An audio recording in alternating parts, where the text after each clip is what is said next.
Hey everyone, and welcome to the newest episode of Yarnivore. I am Sadie, I am your hostess, and I don't know what number it is. I'm sure I will tag it as the appropriate number when I put it up on YouTube, but as for right now, no clue. It's been a little bit.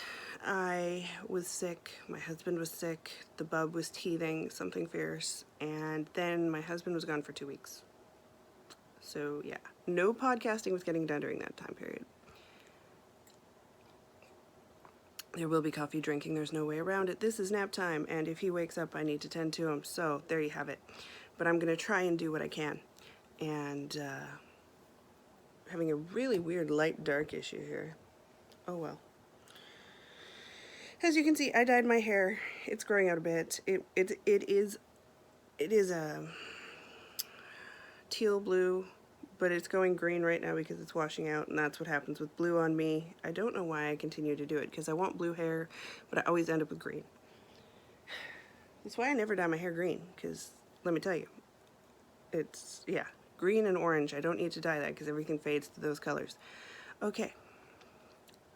Although I'm using the, it's a color depositing conditioner, and it is really good. It's just a matter of my hair is my hair, and it's been this way since I was a teenager, and I've been dyeing it, so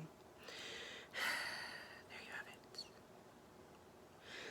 So let's start off at the beginning. I have some cool haul. I have spinning, I have knitting, I have something big to tell you guys, and we'll just go all the way around that. Let's start off with the things that I've been knitting that I can show you, which are all on the floor in front of me because I am so organized. My Fat Squirrel Fiber 2013 SSK bag, which was a great SSK for me. I am working on my Tin Can Knits Flax Light. I have used Ba Yarns La Hala and Dragon Tail, so it's 100% superwash merino. I have used Black Trillium Fibers, Pebble Sock, which is 100% superwash merino, and Primrose. This is what I have left, which I'm going to use for the sleeves. I am into my Knitting Color After the Storm, which is on Acoustic Sock, which is an 80/20. And I am using Knitter's Nightmare in Twilight Garden for the ribbings. So the ribbing, Twilight Garden. The top one is La Hala, Dragon's Tail. The second one is our Primrose, and as you can see, I have done the fading into After the Storm, and I'm gonna knit until I have 17 inches from here. I'm not sure if that's what's called for, but I know that that's what I'm comfortable with, so that's what I'm gonna do. I screwed up the sleeves and didn't put this. I put the stitch markers in, but I thought that, I don't know where I was going with it, but that was right after I gave birth, so give me a little piece. I'm just gonna keep doing garter down the sleeves, I think, and I'm gonna make them like a sleeve this long, pardon my wobble, but you know, you see you've got like, I don't know, like an inch or two from your underarm to where it ends. So I'm gonna divide this up, and I will stripe in probably the Twilight Garden so that I can do the ribbing. Or maybe I'll save some of this to do it, but I don't know. I think it's up too high, so whatever. But there was a virtual knit night, and thank goodness those ladies put up with me, because I had a baby 90% of the time. I think I got to knit for like half an hour, and that's where I got to. Which is still something for me. I mean, it's not going to get worn until the fall anyway, because, yeah, I need to pull out the summery stuff I was knitting last year and finish that, because I think that would be awesome. That would be well needed, because it's going to be hot, and there's no air conditioning. Air conditioning in my new place in Regina. So, that is exciting. Really, really exciting to me. You have no idea. And then in another Fat Squirrel Fibers bag, which is actually, my friend Christy went to SSK the year I didn't go. One of the years I didn't go. And she saw it and thought of me. And I was like, yes, I want it. So she bought it for me. And yay.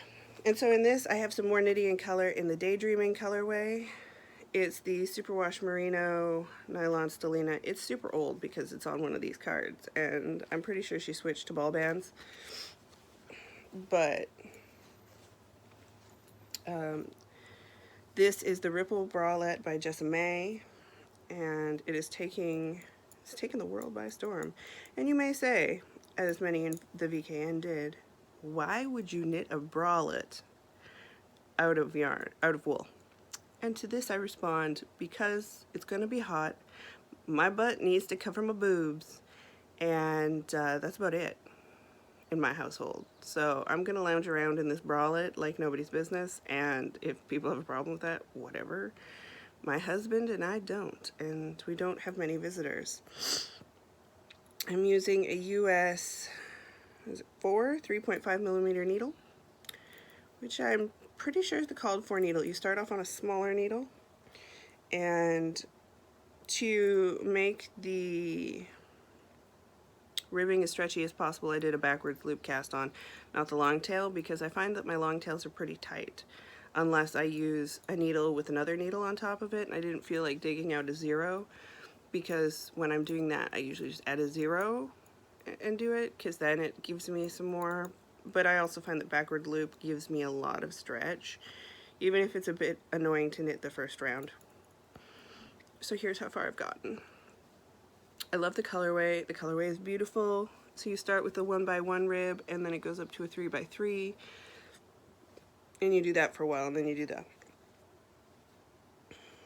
the boob cap. I don't know, what do you call that? The top where it V's up, like the boob cap. All I can see is the little breast with a hat. So I don't know, boob cap. But yeah, for those days when it's really hot and all I want to do is lay around in a bra, I'm okay with that. Also, it'd be nice to just throw on under something and feel like I'm wearing a bra, even if it's not a real bra-y bra. That, and you know, it's size to my size, and I feel like it needs to support. There's also a lot of crop tops. She's done a lot of crop tops that are really nice, but I am not at a point in my life where I want a crop top. And here's why. I don't really care if people see my gut, so to speak, but it gets cold, and I don't like a cold gut. I don't. I've got shirts that don't quite sit, and then they ride up a little bit, and I usually just wear those around the house. But it gets cold. I don't like being that area being cold. I am apparently a polar bear, just so you know. I don't like crop tops. I just don't. I don't do the crop top like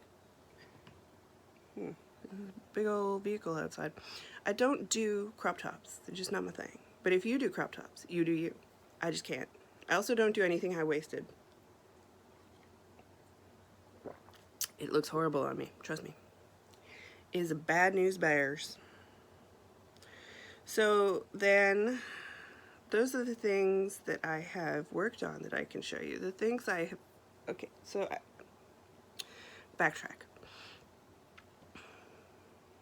At the beginning of May, I had an idea. And I was like, okay, I'm gonna see how far I can get with this idea. And so I designed a pattern. And I really liked that pattern, and I had an idea of what the pattern meant and what it represented, and then I decided, you know what, I'm just gonna go full tilt. And going full tilt means that there is like 7 different patterns in the process right now, be they knit up, with test knitters, or waiting to be released. 7 of 13. And you may wonder what I'm talking about, and that is I decided to do a series or a collection. I won't call it a book. I guess you can buy it as an ebook.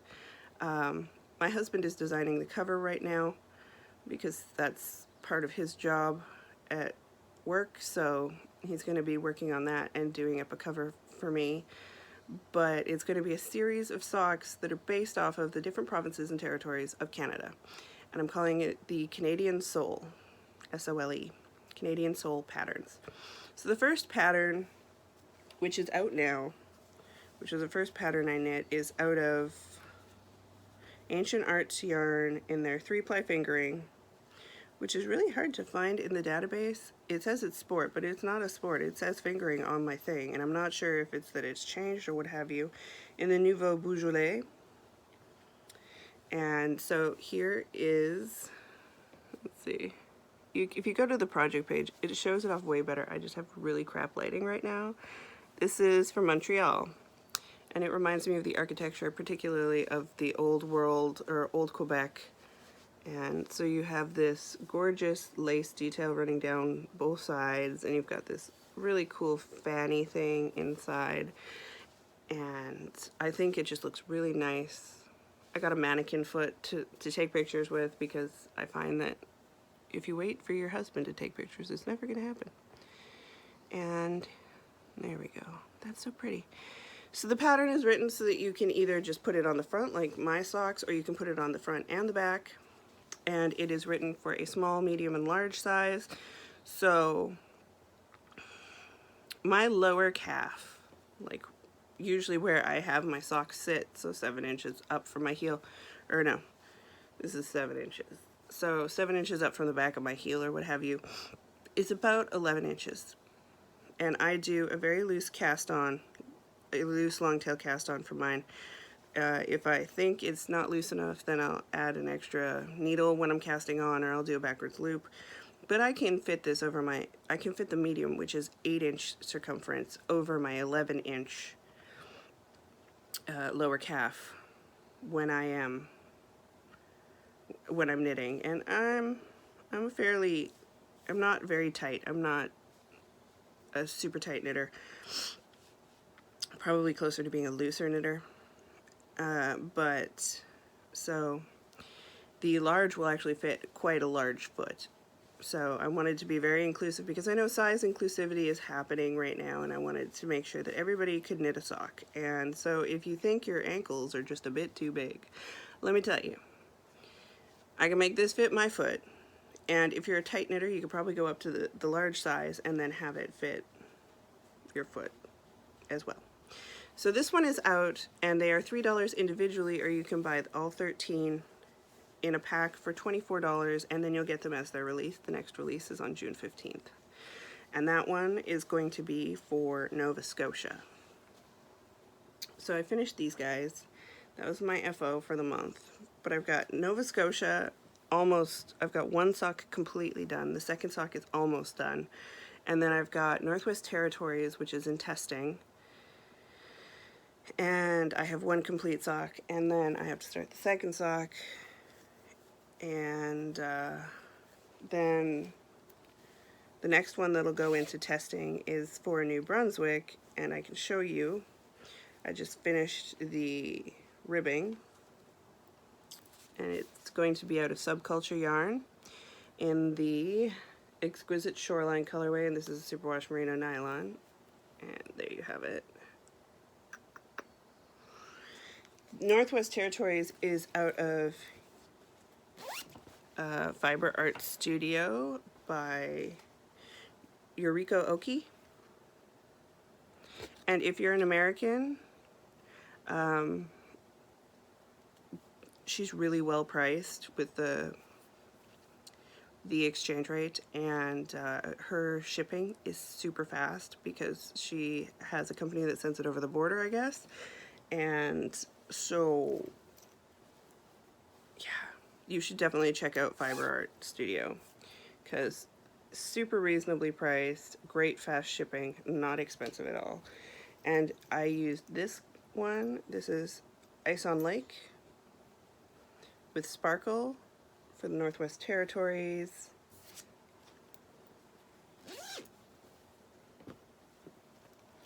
And then for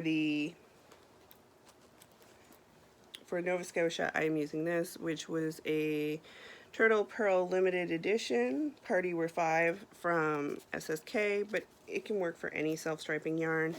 And I've also had it tested in regular yarns, semi-solids, and it comes out really prettily. And like I said, each is going to be $3, and then the whole set, which you can buy at any time and get them all, is going to be $24, and that's 13 patterns, released one a month, except 1 month will have 2 releases because I want to do it over a year. So 1 month will have 2 at some point. But I'm super excited about it, and yeah, I've also received some yarn support for that. I was graciously given yarn support by Yoko Ori and Subculture Yarns. I have some more yarn support coming in. I've also purchased some Canadian yarns because it's all going to be out of Canadian yarns. And yeah, you can find it all on Ravelry. It's also helping me stay sane when my husband's not around, because otherwise I think I'd go crazy. Then, as a birthday present, because my birthday was May 26th, and yes, I was alone. It was my birthday and anniversary. I was alone. My mother was in the process of moving, so I didn't hear much from her. It was just me and my son. It was kind of a lackluster birthday, I will say. He's having a bit of a squirm, but I think he's still sleeping. But my friend Tabitha sent me a bunch of bags, and she is the proprietress behind the Stitch and Narwhal. We did the bag and yarn combos last year, and she's in the process of moving from Colorado to Iowa. So my Iowans, looking at you two guys, yarn. Looking at you. And anyone else in Iowa, she is going to be in Iowa, and once she gets there and sets up, she's going to set up a shop and sell bags. But she sent me 3 bags because it was my birthday and because I was alone for 2 weeks, and she knows what that's like. So the first one, Space Otters, is holding my sock in progress, and this is the sock size bag. Beautifully interfaced. From what I understand, this decorative stitching, glow in the dark. Space Otters, sock size. And I did help her come up with the right sizes. It does sit quite square on the bottom, and Plus, she's super, not neurotic in a bad way, but neurotic in a good way when it comes to sewing. So, like, they're made impeccably. I could not sew this well. Then we have the shawl size. This is gorgeous tulip pink. Fully lined. I mean, come on. And this one, my big girls, you know. It is impossible to find a sweater size bag unless you go to the Fat Squirrel. Well, this is her sweater size bag, and I could probably fit my cat in it. And it's zombie pinups. Fully lined, fully beautiful. Like, oh my goodness. Seriously, I could probably seriously fit a cat in here. I could stand my son up in here. But either way, it makes me want to cast on a sweater. A big old sweater. So I was super, super spoiled, and my god. So she also sent a couple of books for Linus, and yeah, just lots of fun. So I have my baggies. Makes me want to do things to put in baggies. And you've been following along on my drop spindling. Well, I've been doing some of that too. First I did this one. I took it off, so it's kind of, my over-unders I think are reversed or something, because my turtles aren't very pretty. But there's the first one. Here's the second one. I'm spinning these ones. Let me just bend here for a minute. I'm spinning these ones on my Jerry Brock whale, mostly because I started spinning them when my other ones were like recovering from their cleaning. And this is Bloodwood whale tail with a 6-inch birch shaft, 1.18 ounces or 33.5 grams. And it's whale, so I love it to death. The bottom is very pointy, just so you know, very pointy. Point. Because I would like hold it, and I have little point marks all over me from holding the way I held it to like wind things. But my Subterranean is now clean, so I will probably start back on it when I switch fibers.